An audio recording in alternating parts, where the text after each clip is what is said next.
Hola, hola, muy buenos días. Bienvenidos a nuestro cuarto espacio abierto de este módulo 7. Ya estamos prácticamente a la mitad de los espacios abiertos, son 8 en total, ya estamos en el número 4, así que siéntanse bienvenidos. La orden del día ya la conocen, son la misma serie de actividades que hemos venido realizando a lo largo de estos espacios abiertos: presentación, propósito, contenidos temáticos, resolución de dudas y conclusiones, ¿ok? Em, Me presento para todos ustedes. Saben que no es presunción, es protocolo que nos pide seguir Prepa en línea para que siempre tengan en cuenta quién está a cargo de este módulo. Mi nombre es José Daniel Juárez Tlalpan, soy licenciado en Lenguas Modernas con la especialidad en la enseñanza del inglés. Tengo una maestría en estudios históricos relacionado con la evolución histórica de la lengua y actualmente curso el doctorado en investigación e innovación educativa desarrollando una metodología para la enseñanza de lenguas. Al campo disciplinar al que pertenezco aquí en Prepa en línea CEP es el de la comunicación. Nuevamente, no es presunción, es protocolo que nos pide seguir Prepa en línea CEP. El propósito de nuestra sesión, de igual manera ya lo conocen porque es prácticamente el mismo que hemos venido teniendo a lo largo de estos espacios abiertos, el cual es aclarar dudas sobre los temas gramaticales que más causan confusión durante la segunda semana de este módulo 7. ¿Cómo lo hacemos? Pues por medio de la explicación de cada tema y estructura gramatical, así como del vocabulario y pronunciación, para lograr la entrega en tiempo y forma de cada tarea y o actividad. ¿Ok? Este último apartado o esta última parte de este propósito, que es entregar los trabajos en tiempo y forma, ahí la mayoría lo ha logrado en cuanto a los tiempos. No ha habido hasta el momento peticiones de solicitud o solicitudes más bien de extensión de tiempo, no ha habido. Eso es muy bueno. La mayoría están entregando sus trabajos a tiempo. La situación es la manera en la cual lo están entregando. Me refiero a cómo es que fueron logrados estos trabajos, que todavía encontramos. Hoy me tocó calificar otras actividades que ya llegaron, ya las califiqué. Y sigo encontrando esto que les venía yo diciendo desde las sesiones anteriores. Hay una voz similar en varios trabajos y ya les señalé que eso sale de algún tipo de inteligencia artificial, de alguna misma fuente. Entonces, eviten ese tipo de prácticas. Hace rato que califiqué, me parece que llegaron 3 tareas. Dos de ellas tienen esa misma voz, esa misma forma de redacción.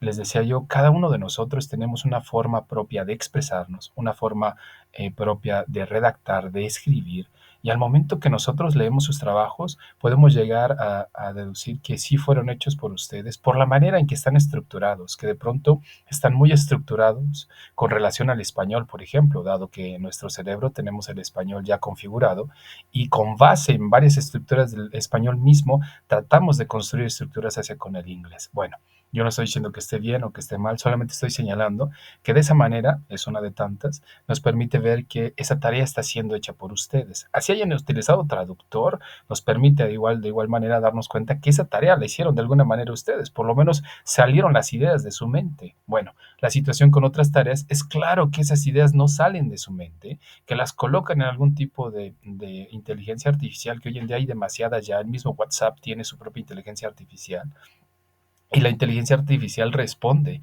Y les venía yo diciendo en las sesiones anteriores, de pronto al no tener un dominio tan alto del idioma, no se dan cuenta de lo que la misma inteligencia artificial redacta y dice. Interactúa en algunos puntos con ustedes, hace preguntas en algunos puntos con ustedes. La manera en la cual se expresa esa inteligencia artificial es propia justo de una inteligencia artificial, es muy académica, si lo ven de esta manera. Y cuando ustedes escriben muy, muy académico, nos damos cuenta que eso no lo hicieron ustedes. Y yo no estoy diciendo que no lo puedan lograr en algún punto, pero en este punto, en este nivel educativo, hay muy pocos que lo pueden lograr. Y aquellos que llegan a lograrlo, hay maneras de darnos cuenta que sí lo lograron. De hecho, me ha tocado charlar con algunos y nos damos cuenta que sí, efectivamente sí fue hecho por ellos. Pero esas tareas, digamos que algunos de los apartados cuentan con ciertos detalles que de igual manera nos permite ver que sí, sí fue hecho por ellos. La inteligencia artificial por sí misma ya les dije, se los comenté en otras sesiones, tiene una muy alta precisión en cuanto a la redacción, o sea, redacta demasiado bien. Entonces, cuando ustedes hacen eso, nos permite ver que esa tarea ni siquiera la hicieron ustedes. Y cuando llego a las preguntas, por ejemplo, también me permite ver que esa tarea no la hicieron ustedes. Cuando llego a los audios, ni se digan, no hay ni siquiera la cercanía mínima, no hay fluidez, no hay pronunciación, no hay nada en la parte del audio que me deja ver que esa tarea no la hicieron ustedes. Y dirán algunos, pues es que podemos ser buenos redactando y no tener esa habilidad del speaking tan desarrollada. Sí, lo entiendo, lo comprendo y sé que sí sucede, pero no hay esta disparidad tan marcada que de pronto la parte escrita es un inglés demasiado bueno, digamos hasta avanzado, y que la parte del speaking nada más no corresponda ni a un nivel preintermedio. Entonces hay una disparidad enorme. Hay alguien que hizo una tarea que ya les comenté, que fueron casi 3 hojas, de que se ve que copió y pegó nada más, metió toda la tarea en algún tipo de inteligencia artificial y le dio todas las respuestas, pero de igual manera al ir leyendo, dado que no tiene el dominio pues un tanto alto del idioma, no se da cuenta lo que responde la inteligencia artificial. La inteligencia artificial está hablando directamente a quien le dio la indicación de que redactara eso. Entonces, a lo que voy con esto, les decía yo en algunos hoy que mismo dejé ese mensaje, eh, al menos intenten parafrasear eso. Dirán, pero pues si no tengo manejo del inglés, ¿cómo voy a parafrasear? Pues entonces hagan las tareas ustedes mismos. La calificación va a terminar siendo mucho mejor si la hacen ustedes mismos. A mí no me interesa del todo que escriban ensayos ahí, que escriban textos y textos y textos enormes. No va en cuanto a la cantidad, va en cuanto a cómo utilizan las estructuras gramaticales, que eso es lo único que estamos evaluando. Entonces, de nada sirve que redacten un párrafo de 10, 12 líneas si ese párrafo no está hecho por ustedes, si ese párrafo tiene un montón de estructuras que son de un inglés avanzado, que me deja ver que eso no lo hicieron ustedes, que tiene voces pasivas, que me deja ver que eso no lo hicieron ustedes. Entonces, váyanse directo a las respuestas cortas, directo a lo que me están pidiendo, sin tanto embrollo, sin tanto relleno, directo. ¿Qué busco con esto? Pues que eso poco que acabaron de hacer o crear por ustedes mismos se quede de alguna manera en su cerebro. De nada sirve que se avienten párrafos y párrafos si a los 10 segundos de haber hecho esa tarea, esos párrafos que redactaron se fueron de su cerebro. No va a servir de nada, créanme, no va a servir de nada. ¿Por qué? Porque se habrá ido de su mente en algunos segundos y eso le seguirá pasando a lo largo de su estancia en Prepa en línea CEP y a lo largo prácticamente de su historia, de su proceso de adquisición de algún aprendizaje. Bueno, el punto es el siguiente. Vuelvo a repetir esto que dije el día miércoles. Los invito a que intenten hacer las cosas ustedes mismos. Si ustedes creen que por el hecho de redactar un párrafo de 7 líneas, por eso ya les voy a poner el 10 o el 100%, si yo no encuentro las cosas mínimas que se requieren, no van a tener el 100%. Si yo lo que leo que ese es un inglés avanzado, porque se lee desde ya cuando alguien hace uso de ingleses, del inglés avanzado, es obvio que eso no lo hicieron ustedes, pues tampoco van a tener una calificación alta.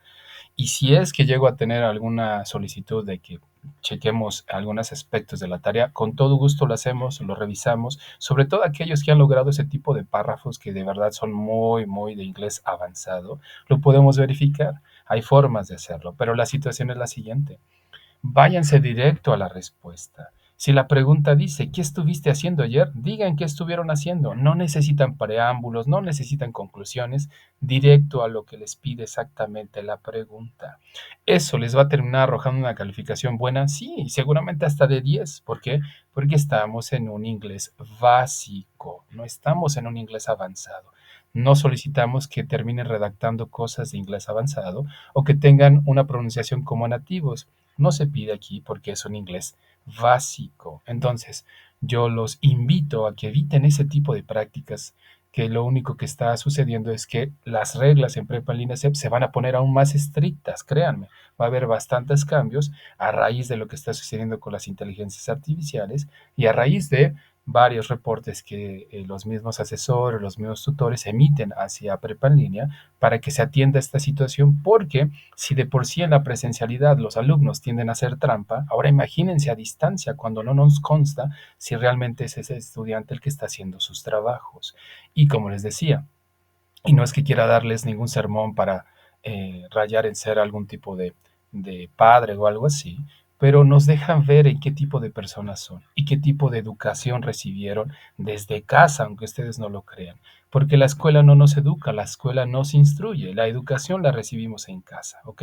Entonces, ese tipo de trampas, ese tipo de prácticas, evítenlas, por favor, que el día de mañana, cuando tengan, pues no sé, hijos o alguien más para quien ustedes tengan que ser un ejemplo, esa persona va a terminar haciendo exactamente lo mismo que ustedes hacen. Dicen algunos, los niños aprenden más por el ejemplo que por las mismas palabras. Si ve que roban esos niños, pues ellos también van a terminar robando. Entonces, eviten ese tipo de prácticas, de verdad, los invito a que hagan sus tareas por ustedes mismos. Si les preocupa mucho su calificación porque quieren tener un promedio excelente, hagan exactamente lo que les señalo, eviten esos párrafos y párrafos y párrafos que estoy seguro que no los hicieron, o que si los hicieron en español y solamente los pegaron en el traductor y los llevaron hacia la tarea, porque hasta de eso copian y pegan del traductor y dejan, de hecho, algunas características de que solamente copiaron y pegaron, como las letras en negra, como las letras en cursiva, como algún tipo de asterisco por ahí,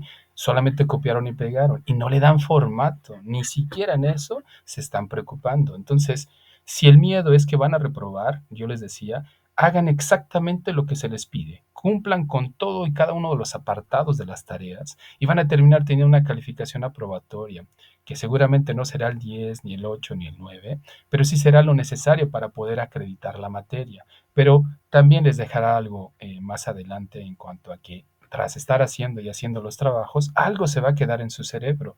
Yo les decía, sobre todo en la presencialidad a mis estudiantes, les digo que doy clases a nivel universitario desde hace 15 años, y siempre les señalo lo mismo. Para con el inglés, ¿quieres solamente acreditar la materia? Entrégame todo, exactamente todo lo que te estoy pidiendo y vas a tener el mínimo aprobatorio. Algunos me dicen, uy, un 6, ¿cómo un 6? Y hasta se molestan. Y les señalo, ese 6 dejen claro todo el esfuerzo que hiciste para poder pasar la materia. ¿Quieres el 7? ¿Quieres el 8? ¿Quieres el 9? ¿Quieres el 10? Ese restante de puntos quiere que nos dejen claro qué tan bueno eres manejando ya el idioma. El 6 por sí solo, el mínimo, es todo el esfuerzo que hiciste. Listo. Todo lo que hiciste. El inglés se te dificulta, no quisiste aprenderlo, no lo sé, decisiones que tú mismo hayas tomado. Bueno, el 6 es más que suficiente, aprobaste. Ahora, ¿quieres demostrar que realmente sabes manejar en menor o mayor medida el inglés? Ok, seguramente un punto más habrá de enseñarme o dejarme claro que ya tienes algún tipo de dominio del idioma. Perfecto, tendrás el 7 o quizás el 8, 2 puntos más, quiere decir que ya comienzas a tener un dominio, pues ya no básico, sino comienzas a tener ya un cierto dominio. ¿Quién es el 9? Pues me dejen claro que ya dominas de mejor manera el inglés. Si quieres el 10, pues es obvio que ya manejas el idioma. No vas a tener 10 solamente por entregar todas las tareas, sino es entregar todo y demostrar que eres hábil haciendo uso del idioma. No es un 10 solamente por entregar tareas, es un 10, como ya les señalé, porque demuestre que ya utilizas el idioma y obviamente que cumpliste con cada una de las tareas. Si solamente cumpliste con las tareas, pero no tienes ningún tipo de dominio del idioma, vas a terminar aprobando, vas a terminar teniendo una buena calificación, me refiero a un 6, un 7, para mí, yo considero que es bueno, sabiendo que quizás no pusiste de tu parte, quizás no decidiste seguir con este proceso de aprendizaje y solamente hiciste lo necesario para pasar, perfecto. Pero te aseguro que aún haciendo eso mínimo para poder pasar, algo se te quedó en tu mente.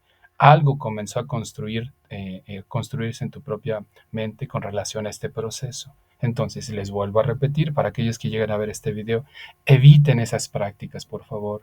Ya tuvimos algunas reuniones con respecto a cómo tratar este tipo de prácticas que van en aumento y más ahora que ya WhatsApp tiene su propia inteligencia artificial, pues ni se diga, ya van mucho más en aumento este tipo de prácticas. Entonces, evítenlas, por favor. Vuelvo a repetirles, creen oraciones sencillas, vayan al punto directo de lo que se solicita. ¿Con eso van a tener calificaciones buenas? Se les aseguro que sí. Eviten lo demás. ¿Cuándo pueden utilizar el traductor?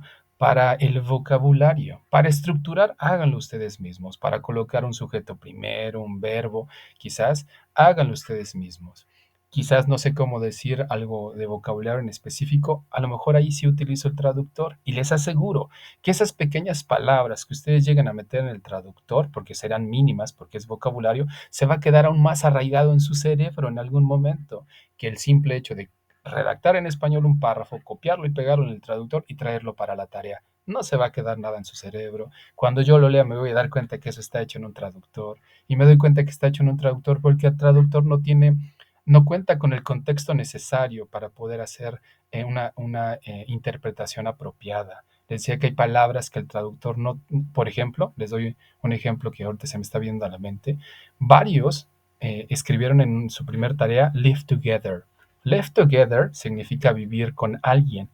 El traductor no tiene la palabra o no tiene esta acepción acerca de convivir. Y como no tiene esa palabra dentro de su registro, porque no existe en inglés en sí convivir, él te da esa traducción que es live together, y eso es vivir junto, vivir con alguien. Eso me deja en claro que eso fue hecho en un traductor, porque el traductor no tiene cierto contexto necesario para buscar ese tipo de palabras. Bueno, ¿a qué voy con esto? El traductor no está penado, pero yo siempre lo sugiero a la mayoría, ve cómo están los videos o revisa los videos, te enseña cómo estructurar y seguramente el vocabulario pues no te lo va a enseñar el profesor que está revisando en los videos de Francisco Ochoa, que son los que les dejo, porque no hay tanto vocabulario ahí, pero sí hay las estructuras necesarias que necesitas tú para que las utilices. Revísalo, aprende cómo se estructura, que te quede claro cómo se utiliza el presente, el pasado y el futuro en cuanto a esa estructura. ¿Necesitas vocabulario? Pues ahora sí, acude al traductor y puedes quizás traer esa parte para con la construcción de estas frases que necesitas, ¿ok? Ahora, en cuanto a las inteligencias artificiales, no son malas, de hecho, sirven para muchos propósitos, sirve para un propósito mismo que es la revisión en cuanto a cuestiones mismas de redacción, hace una revisión extensa.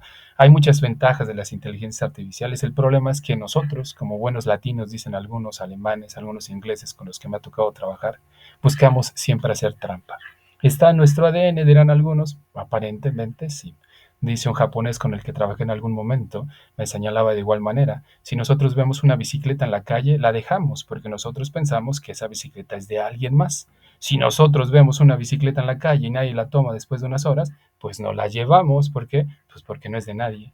Así somos, así de alguna manera comenzamos a entender el mundo desde muy pequeños a raíz de muchas cuestiones. Bueno, es tiempo de desaprender algunas situaciones y comenzar a aprender otras tantas que van a terminar beneficiando no solamente a mí, sino a la misma sociedad o al núcleo social en el cual me muevo. Porque, querramos o no, somos seres sociales, querramos o no, vivimos en comunidad y lo que hacemos o dejamos de hacer impacta directa o indirectamente a toda una comunidad. Entonces, vuelvo a repetirles, eviten eso. Si requieren ayuda, escríbanme. Si necesitan algo en específico, ¿sabe qué, asesor? Me estoy trabando en esto, no le entiendo esta instrucción, no sé cómo decir esto en inglés, ¿me puede ayudar? Y con todo gusto te ayudo mientras me señales exactamente lo que necesitas. Si solamente me pones, oiga, asesor, no le entiendo al tema, ¿cuál tema? ¿De qué unidad? ¿De qué apartado? Sé muy específico en lo que necesitas y con todo gusto te ayudo para que puedas ir creando o participando ya sea en los foros de aprendizaje o haciendo tus tareas. Con todo gusto, solo sé muy específico en lo que necesitas y te puedo apoyar sin ningún problema. ¿Sale? Los sábados y domingos me cuesta un poquito estar conectado por algunas actividades propias, pero si realmente es muy urgente, colóquenle ahí en el mensaje urgente. Ya veo la manera de conectarme para darles solución a sus dudas o sus comentarios, ¿ok? Bueno, avancemos después de este sermón de casi 10-15 minutos y pasemos al tema gramatical que nos corresponde el día de hoy. El tema es el used to, un tema que no muchos utilizan y es parte de la unidad de esta segunda semana de trabajo. No muchos lo utilizan y aquellos que llegan a utilizarlo lo confunden con el verbo use, que el verbo use es usar. Bueno, esta estructura, así como aparece en su imagen, es used to, que nos sirve para utilizar o para más bien dicho expresar hábitos. Hábitos del pasado, no del presente, ¿ok? Used to no existe para el presente, existe solo y únicamente para el pasado. y narra acciones, narra actividades que fueron un hábito en mi vida pasada. No que sucedieron una vez, no que sucedieron dos, sino fueron un hábito. Como por ejemplo, yo solía jugar fútbol cuando era niño. Quiere decir que lo hice varias veces, quizás durante toda mi infancia completamente jugaba fútbol. Ese solía, porque esa es la traducción que normalmente le damos. Sin embargo, en español tenemos una propia traducción y hablaremos más adelante de esa traducción, digamos la apropiada. Pero desde el hecho de entenderlo como solía, ya con eso pueden tenerlo en su mente. Hay una apropiada para con el español, más adelante la hablamos, ¿ok? Used to es eso.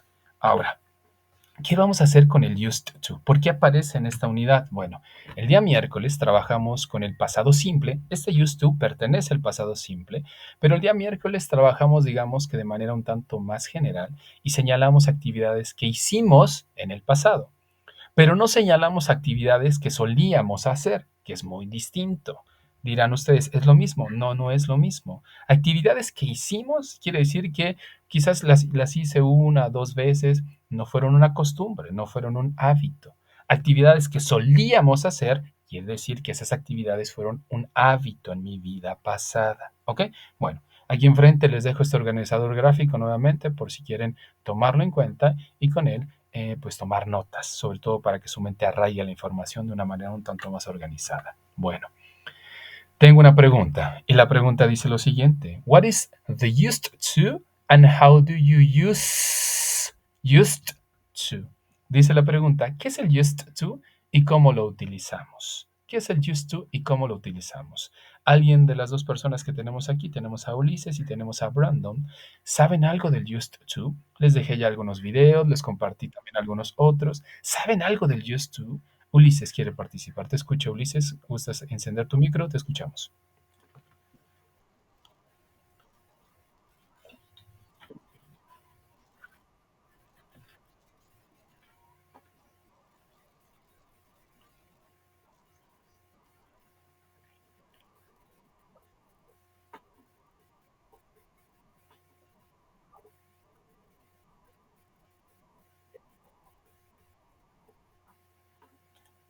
Así es, Ulises. Justamente esa es, digamos, la respuesta apropiada. Ahora, pasemos de manera ya directa para que nos dé tiempo, porque el used to para algunos, como les decía yo, suelen confundirlo con el verbo que es usar, pero también lo suelen confundir con otro tipo de used to, que hay otros dos used to más, y es el get used to y es el be used to. Get used to es otra cosa.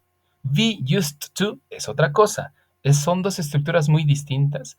De hecho, se enseñan en algún punto, este used to se enseña solito para que después cuando lleguen a un nivel preintermedio de inglés pueden aprender el be used to y el get used to. Bueno, este used to, la traducción solamente es solía hacer. Les doy una vez las otras dos solamente para que las descarten en algún momento. Get used to es acostumbrarse a. Be used to es estar acostumbrado a. Esos dos, get used to, no sirve. Para aquí no sirve, no entra, ¿ok? Be used to, aquí tampoco sirve. Ese es de inglés preintermedio. De hecho, es de inglés intermedio, ya prácticamente llegándole al avanzado. Este used to es de inglés básico. Solamente es used con el to. No tiene get al principio, no tiene be al principio, solamente es used to. Brandon nos dice, el used to sirve para explicar hábitos que solíamos hacer en el pasado. Exactamente, Brandon. Bueno, tengo una pregunta y la pregunta dice, What did you use to do when you were a child? Esta pregunta se las dejé en la plataforma y dice, ¿qué solías hacer cuando eras niño? Ahora, averigüemos cómo responder si es que aún no lo sabemos. Ok, a ver, algo importante. Y vuelvo a repetir esto mismo que creo ya les he venido diciendo en estas sesiones. El inglés necesita sujetos sí o sí. Sigo teniendo, en algunas tareas que he revisado, sigo viendo que hay varias personas que siguen omitiendo los sujetos. En el español sí lo podemos hacer, como ya les dije, pero en inglés no es posible. En algún punto podrán omitirlos. Cuando ya tengan un nivel de inglés intermedio o avanzado, aprenderán cómo omitir sujetos. Por ahora, en inglés básico, dejen los sujetos, no los eliminen. De otra manera, no se entiende de quién hablan. Si la pregunta dice, ¿qué está haciendo el hombre recargado en la pared? Y ustedes ponen, observando una mujer, ok, sí te puedo poner la respuesta como válida, pero el problema va a ser que te voy a señalar que ahí necesitas un sujeto. Y algunos me dirán, pero es que así aprendí porque me dijeron que puedo omitir el sujeto porque el sujeto ya está en la pregunta. Bueno, estás en un nivel básico de inglés, necesito el sujeto ahí sí o sí. Cuando ya lo aprendas a utilizar completamente, pues ahora sí, si quieres, lo eliminas. Les decía yo a algunos, les daba una analogía, que es como aprender a manejar. Hay cosas que puedes hacer exactamente en cuanto al manejo. Después ya cuando dominas de alguna manera la máquina, ya puedes entender algunas cosas que le puedes hacer. Pero de lleno, desde el inicio, cuando te dan clases de manejo, si es que tomaron clases de manejo, si es que su papá les enseñó, su mamá o algún familiar, había cosas exactamente que tenías que hacer una tras otra.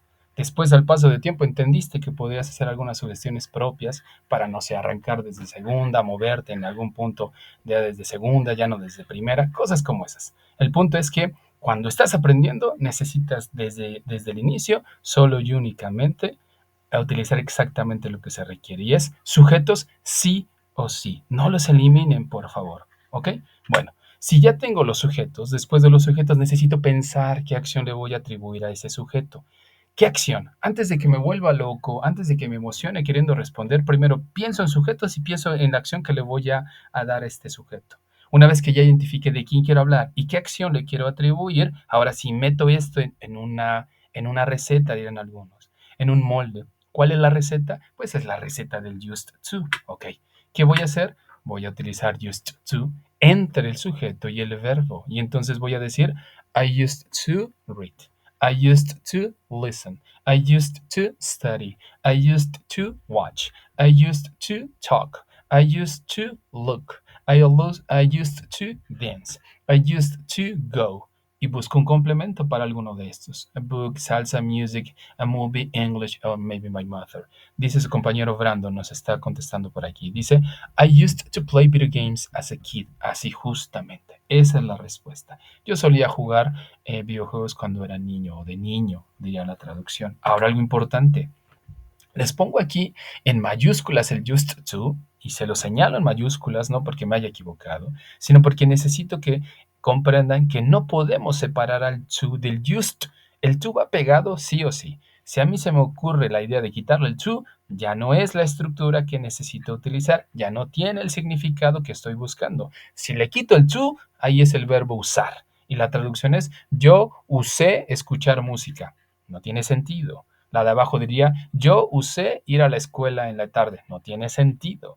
El hecho de colocarle el used más el to es exactamente la estructura que estamos buscando, que es yo solía escuchar música, yo solía ir a la escuela en la tarde. Ahora algo importante, los verbos no requieren ningún tipo de manipulación. Así como los tomo de mis listas de verbos, lo voy a colocar el verbo después del to. I used to play. I used to listen. El día miércoles aprendimos a que cuando afirmamos en pasado, los verbos van a ir en pasado en afirmación. Cuando niego, les quito la versión en pasado, lo regreso en su forma base porque ya tengo el did más el not. Cuando pregunto, hago lo mismo, regreso a los verbos a su forma base, los pongo en su forma simple porque ya tengo el did en la pregunta. Bueno, con esta estructura cualquier verbo que quiera ya utilizar no va a tener ninguna otra versión salvo ser utilizados en infinitivo. I used to read, I used to listen. Read, listen, study, watch, talk. Ninguno de ellos tiene S, ninguno de ellos tiene ing, ninguno de ellos tiene D, no tiene nada de eso. Digamos que lo fuerte del pasado o el marcador de discurso, dirán algunos, es el used to, el cual me está marcando el tiempo gramatical en sí y en este caso es el pasado. ¿Pero qué pasado? Es el pasado que narra hábitos. El pasado del día miércoles es el pasado que narra acciones. Sabrá Dios si fueron cotidianas, sabrá Dios si se repitieron, no me da mayor información, solamente me narra acciones que terminaron.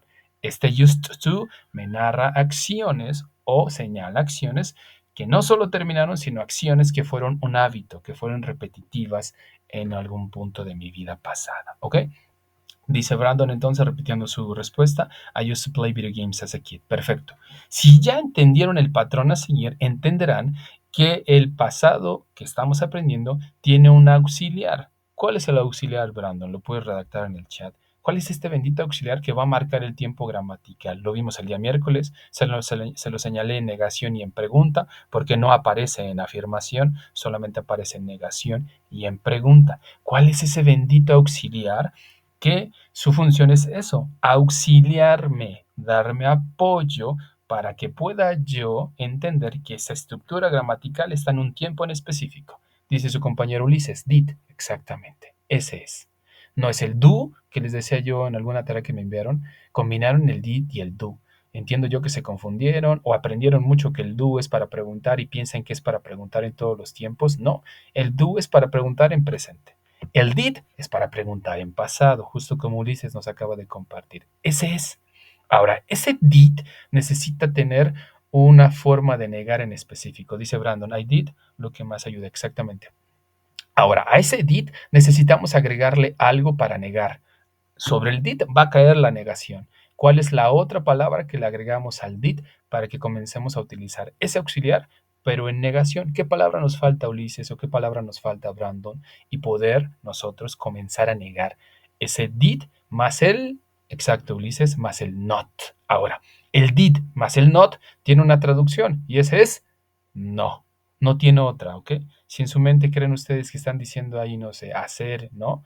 No tiene esa traducción. El único sentido hacia comprenderlo en el español es un no, pero es un no de un pasado. En presente tenemos el do not. ¿Cuál es la traducción? No, pero es un no de presente. En futuro tenemos el will más el not.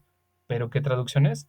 No, pero es un no de futuro. Así funciona el inglés. Hace uso de auxiliares. Bueno, esta idea que ustedes compartieron en el caso de su compañero Brandon, esa idea dice, en el ejemplo sería I did not. Exacto, justo eso es lo que voy.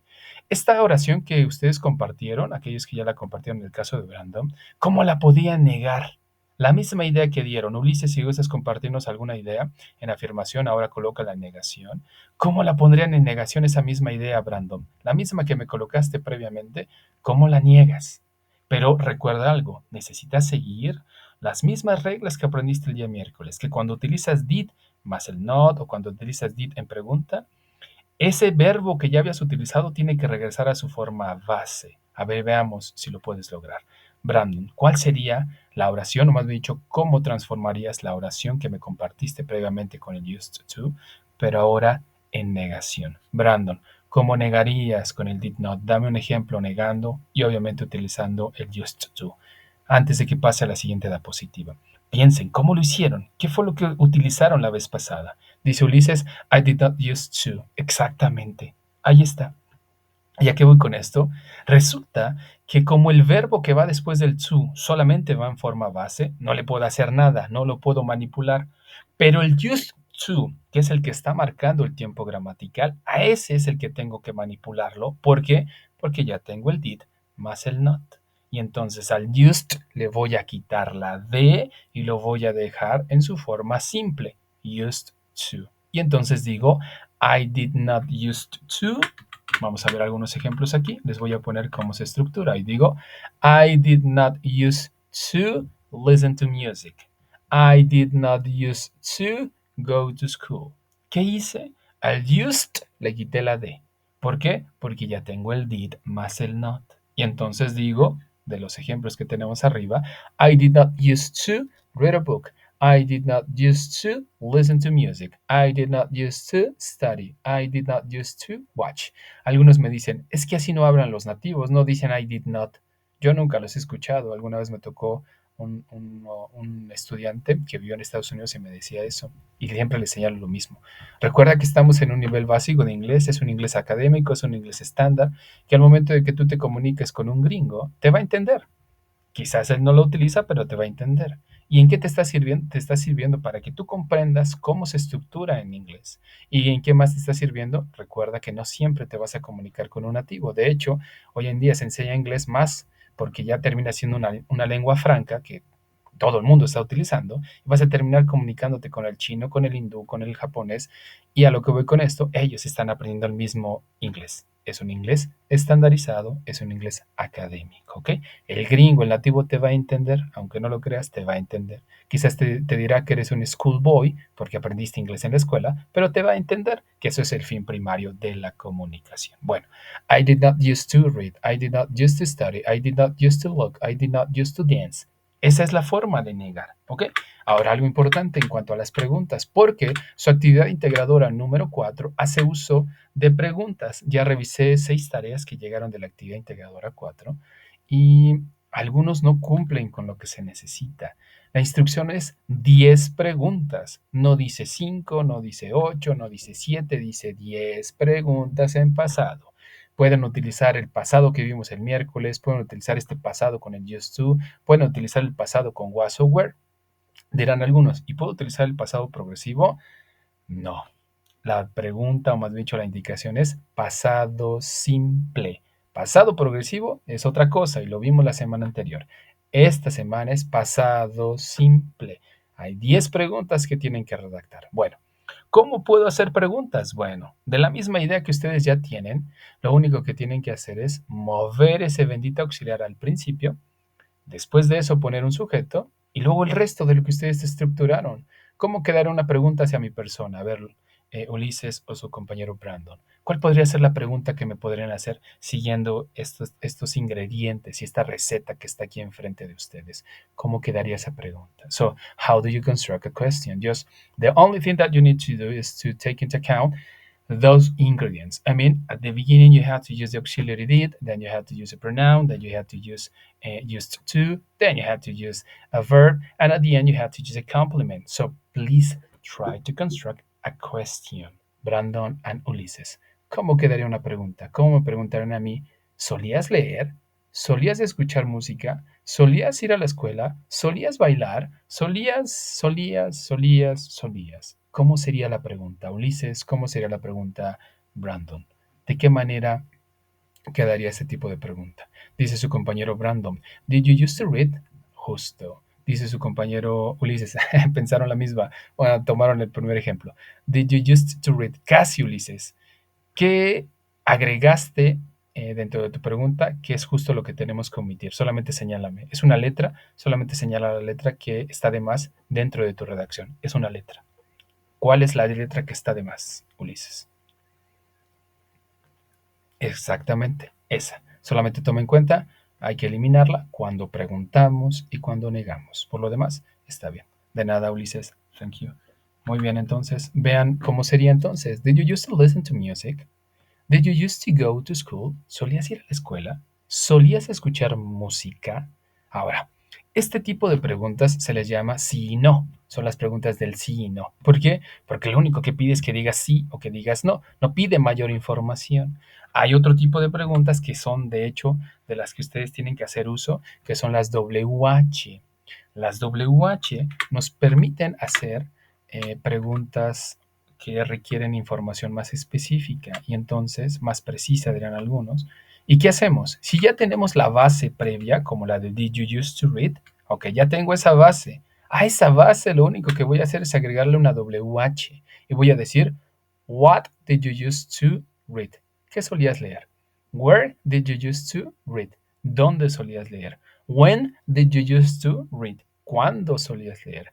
How did you used to read? ¿Cómo solías leer? Who did you used to read with? ¿Con quién solías leer? Why did you used to read?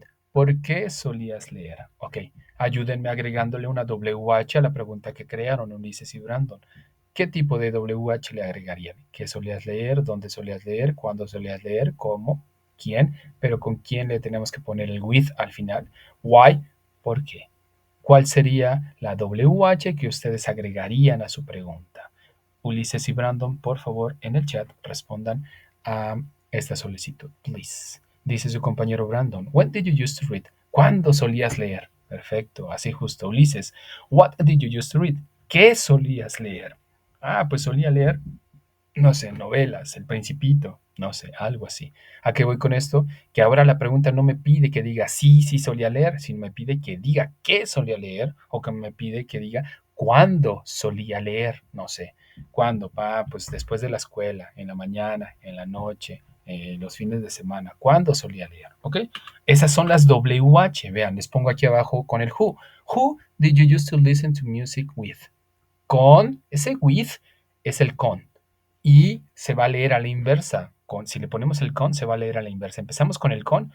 Who did you, who did you, who did you used to listen to music with? En español diríamos, ¿con quién solías escuchar música?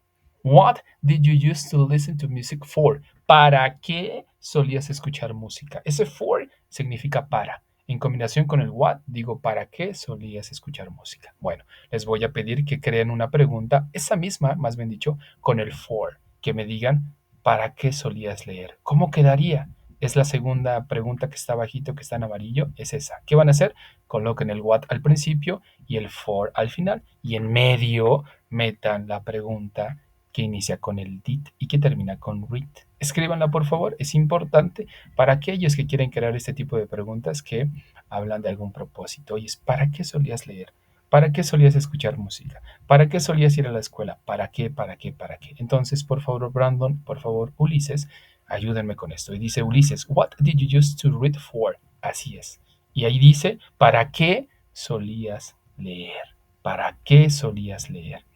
Tipos de preguntas que son apropiadas para su actividad integradora 4, donde les pide que hagan 10 preguntas. Dice su compañero Brandon, who did you used to read with? Perfecto, Brandon. Dice, ¿con quién solías leer? Si es que leías con alguien, ¿no? Perfecto, muy bien.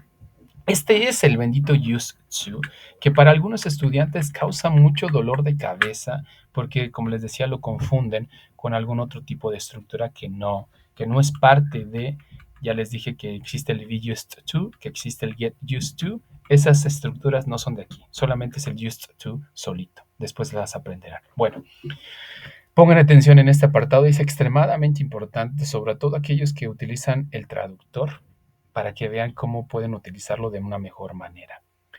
Dice aquí arriba, significado del used to, ok, el significado del used to es solía, esa es su traducción. Un ejemplo, I used to play soccer. Yo solía jugar fútbol, soccer, o fútbol, nosotros diríamos fútbol. Bueno, algo importante, no tomen en cuenta la versión en inglés de I used to play soccer, no tomen en cuenta, perdón, se movió, no tomen en cuenta, o más dicho, enfóquense solamente en la última que dice solía jugar fútbol. Solamente vean esa, la versión en español. Solía jugar fútbol. Aquí viene lo importante de saber utilizar el traductor y de saber estructurar de manera apropiada en español o desde el español si es que pienso utilizar el traductor. Si a mí se me ocurre la brillante idea de redactar solía jugar fútbol, yo les pregunto, ¿a cuántos sujetos le puedo atribuir esta frase? Solía jugar fútbol. Se los voy a decir, ustedes cuéntenlos y nada más me dicen el número. Solía jugar fútbol. Yo solía jugar fútbol. Él solía jugar fútbol. Ella solía jugar fútbol. Eso solía jugar fútbol. Usted solía jugar fútbol. ¿A cuántos sujetos le puedo atribuir esa oración si a mí se me ocurre no ponerle el sujeto desde el inglés al momento de utilizar el traductor? ¿A cuántos sujetos? Lo repito, yo solía jugar fútbol. Él solía jugar fútbol. Ella solía jugar fútbol. Eso solía jugar fútbol. Usted solía jugar fútbol. A 5 sujetos. ¿A quién? A I, a mí, a él, a ella, a eso y a usted. 5 sujetos. Entonces, ¿a qué voy con esto? Cuando redacten, porque piensan utilizar traductor, aunque ya les señalé que de preferencia lo hagan ustedes solamente para el vocabulario, pónganle sujetos desde el español y pónganle yo solía jugar fútbol. Porque si ustedes solamente ponen, por ejemplo, solía jugar fútbol, el traductor, dado que esa frase es ambigua, no va a saber a quién atribuírsela. Y dentro de su base de datos va a buscar alguno a los cuales se los puede atribuir. Y ahí voy a comenzar a leer. Me ha tocado bastantes tareas donde comienzan hablando de I, y de pronto aparece he, de pronto aparece she, de pronto aparece I, de pronto aparece you. ¿Por qué? Pues porque el traductor ya no supo seguir la secuencia, porque no está hecho para eso y no puede averiguar o no puede adivinar sobre quién quieres hablar. Y lo único que haces es buscar en su base de datos algún sujeto que se pueda adherir a este verbo. Entonces, no hagan eso, pónganle los sujetos desde el principio. 5 sujetos pueden ser utilizados para esta expresión, ¿sale? Ok, ahora vámonos del otro lado, o más bien dicho, vámonos a la traducción apropiada que les decía yo. Escuchen lo siguiente, y espero lo hayan pensado en algún momento, y si no, pues hoy lo van a terminar aprendiendo. Nosotros en español, al igual que en inglés, hay varias formas de narrar el pasado. Tenemos el pretérito, el copretérito, el pospretérito y cosas como esas. Bueno, el punto es el siguiente.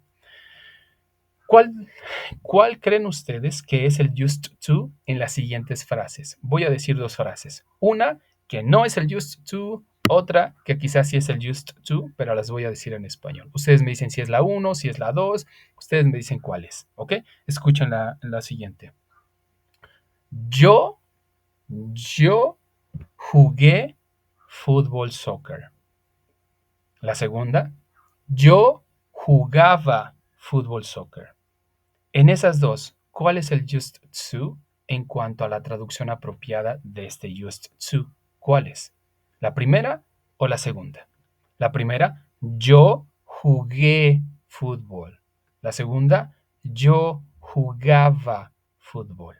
¿Cuál es? Dice su compañero Brandon. La segunda, dice Ulises, la segunda. Exactamente. Si yo digo yo jugué, sabrá Dios cuántas veces lo hice. Si yo digo yo jugaba, quiere decir que eso fue un hábito. Yo reí, sabrá Dios cuántas veces reí. Yo reía, quiere decir que eso fue un hábito, era parte quizás de mi carácter.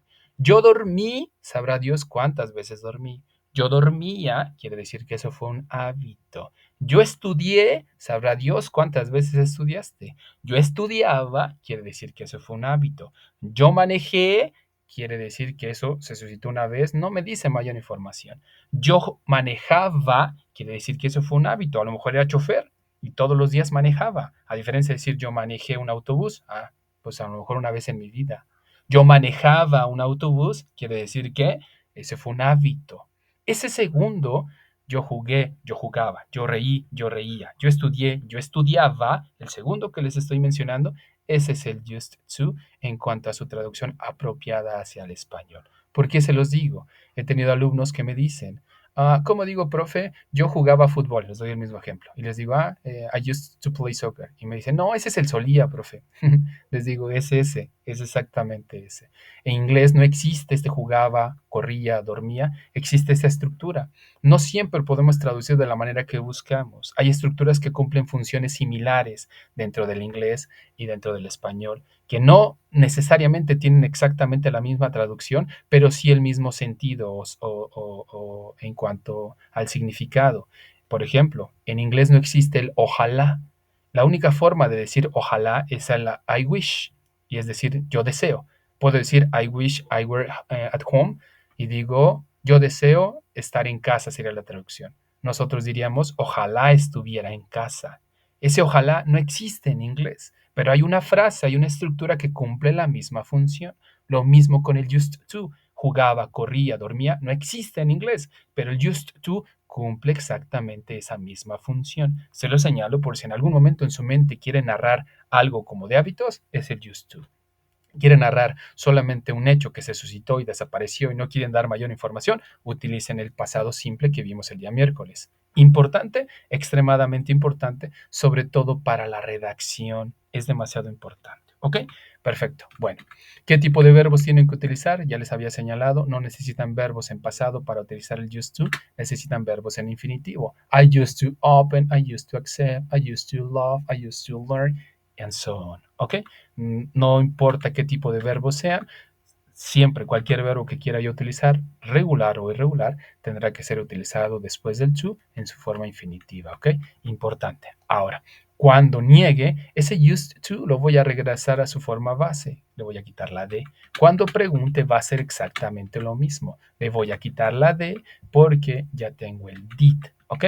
Importante eso, extremadamente importante. Ok, entremos a su actividad integradora número 4.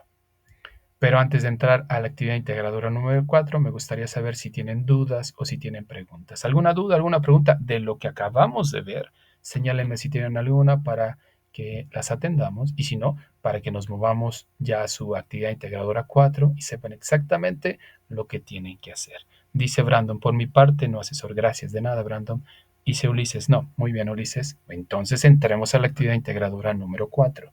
La actividad integradora número 4, como ya les mencioné previamente o a lo largo de esta sesión, les pide que redacten 10 preguntas en pasado simple. No dice 5, no dice 7, no dice 8, no dice en pasado progresivo, no dice en pasado perfecto, pasado simple. El pasado que vimos el miércoles, el pasado que vimos hoy, o si quieren el pasado con was or were, lo que vimos ya el miércoles, los videos que ya les dejé de esos pasados. Si quiero hablar el pasado progresivo, no es de esta unidad, no es de este tema, no es de esta tarea, ¿ok? 10 preguntas. Ahora, ya les puse un ejemplo previamente donde les pido que si van a utilizar traductor, que prefiero que lo eviten, sepan cómo estructurar. Les pongo un ejemplo. ¿Cuándo se mudaron ustedes a esta ciudad? Ahora, ¿por qué le pongo ustedes? Porque si recuerdan, o más bien dicho, si se les ocurre quitarle ustedes y ponen cuándo se mudaron, el traductor no va a saber a quién atribuirle eso y dentro de su base de datos va a buscar algún sujeto que le quede y va a poner they, que es por lo regular el que pone. Y me voy a dar cuenta que al momento que ponga they, eso lo hicieron en el traductor. ¿Y por qué? Porque lean la frase, ¿cuándo se mudaron a esta ciudad? ¿Quién? ¿Ustedes? ¿Ellos? El traductor no sabe de quién están hablando. Pero si tú realmente te quieres referir a ellos, seguramente estará bien. Pero si yo veo que le estás preguntando, no sé, a tu abuelo, a tu papá, y decirle a tu papá, oye, pa, ¿y cuándo se mudaron a esta casa? Es decir, tú y mi mamá, hablamos de ustedes. Y como no le colocaron el sujeto dentro de la pregunta, pues el traductor les va a poner they. A la mayoría les pone they. Y me doy cuenta que eso está hecho en un traductor. Entonces, eviten esos detalles y coloquen los sujetos desde la misma redacción en español. ¿Ok? Después les pide que hagan, pero previamente, perdón, estas 10 preguntas tienen una versión en español, ¿ok? Hacen las 10 preguntas en inglés y colocan la versión en español. Algo importante, todo es evaluable dentro de su tarea. Si en español está mal redactado, también es evaluable. ¿Por qué? Pues porque se supone que ya tienen un dominio del español y no puede ser posible que haya todavía fallos tan garrafales como solamente poner un signo de interrogación. En inglés solamente va un signo de interrogación para las preguntas. En español, dos signos de interrogación, ¿ok? ¿Eso es evaluable porque el inglés funciona de una manera, el español funciona de otra. Entonces, cuando redacten en español, cuiden todas las cuestiones de redacción del propio español, los acentos y todo lo necesario, ¿ok? Ahora, son 10 preguntas y su versión en español.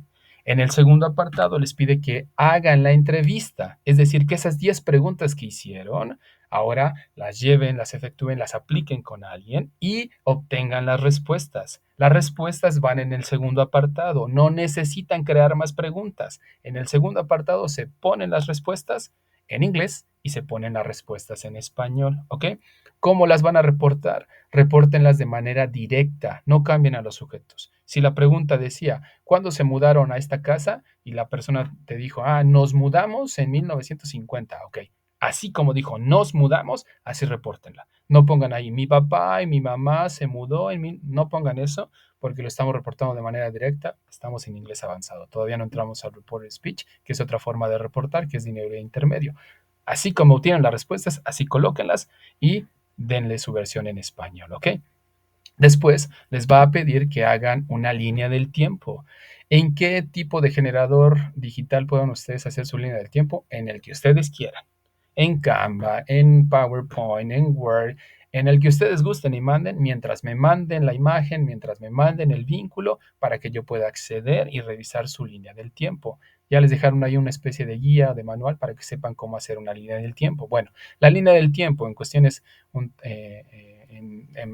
de forma general tiene 3 características: una imagen, texto, si ustedes lo ven de esta manera, y una fecha. O a la inversa, una imagen, fecha y un poco de texto. No tienen que pegar toda la respuesta, que me tocó ver una tarea donde pusieron todo un párrafo como de 5 líneas.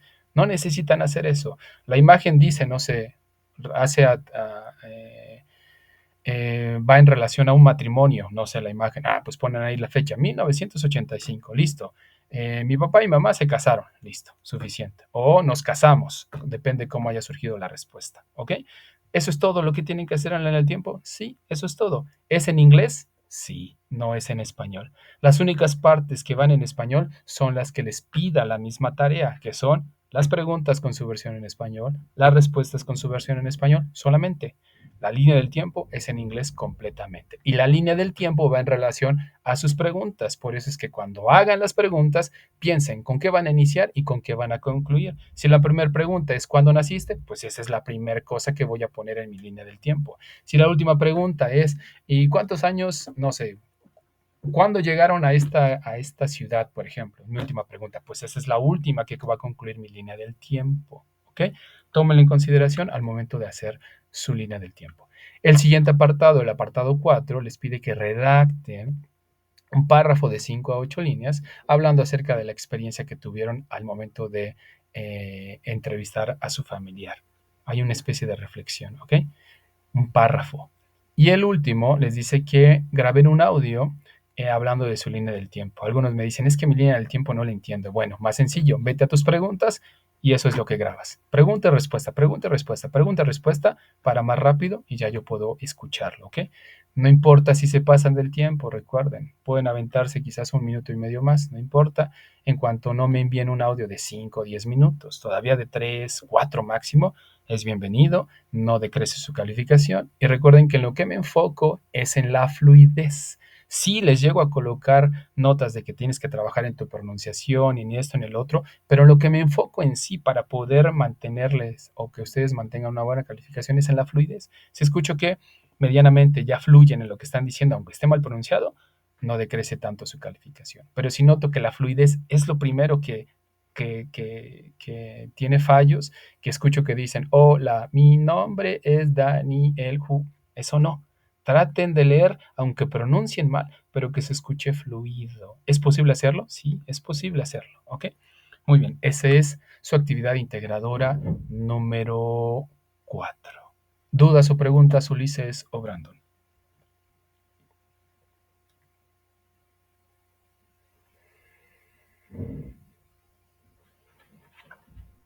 Ninguna duda, ninguna pregunta, dice Brandon, no asesor. Ok, gracias, Brandon. Ninguna pregunta. ¿Ulises sigue por aquí, Ulises? Sí, sí está, Ulises. Ninguna, todo claro, gracias.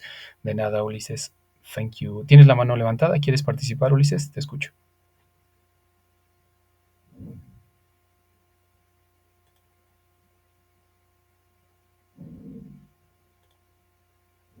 Me imagino que está levantada por error. O. Ah, ok, no te preocupes. No, pensé que deseabas compartirnos algo. No te preocupes, Ulises. Muy bien. Bueno, entonces, esa es la actividad integradora 4. Esta fue nuestra sesión. Solamente darles dos recomendaciones nuevamente. Una es que el foro de aprendizaje está abierto hasta el domingo a las 11:55. Participen, por favor. Háganse presentes. Los que ya participaron, les agradezco enormemente su participación. Nos deja ver que pues están haciendo su parte y que son parte del proceso y no solamente están ahí de manera testimonial, nomás viendo cómo pasa los trabajos, están siendo partícipes de, les reconozco su labor. Eso es el foro de aprendizaje. El segundo es los tiempos de extensión. Para aquellos que no lleguen a cumplir con las tareas en este periodo, es decir, hasta el domingo 11:55, saben que tienen una extensión de tiempo, pueden solicitarla, pero por favor no me escriban o no escriban el lunes para decirme si les doy chance de entregar la tarea. Si ustedes ya saben que no pudieron cumplir con el tiempo, hagan la tarea, terminen la tarea, tienen máximo hasta el miércoles de la siguiente semana o de cada semana para pedir una extensión de tiempo. Una vez que ya hicieron la tarea, si tienen todavía el tiempo, les digo que tienen máximo hasta las 11 del día miércoles, pues si ya la terminaron antes me piden la extensión de tiempo, se justifican, yo la leo, abro la plataforma y suben su tarea. Pero no escriban para decirme, ¿me da permiso? ¿Cuánto tiempo me da? No hagan eso. Desde el momento que ustedes ya supieron que no pudieron subir la tarea, no lo pudieron terminar, dedíquense a hacerla. Cuando la tengan lista, esperando que esté antes del miércoles, mandan la solicitud, se justifican, yo la leo, abro la plataforma y pueden enviar su tarea, ¿ok? Son las dos recomendaciones. Si tienen alguna duda, alguna pregunta, pueden escribirme con toda confianza. Si es muy urgente, colóquenle ahí urgente para que yo sepa que algo está sucediendo y pueda yo darles respuesta de manera pronta, ¿ok? ¿Listos? Nos vemos la siguiente semana. Nos toca trabajar la siguiente semana con los futuros, ¿ok? Que son will, we're going to y good like to. Entonces, la siguiente semana seguimos trabajando en nuestros espacios abiertos. Un gusto haberlos tenido por aquí. Nos vemos la próxima semana. Hasta luego. Bye bye.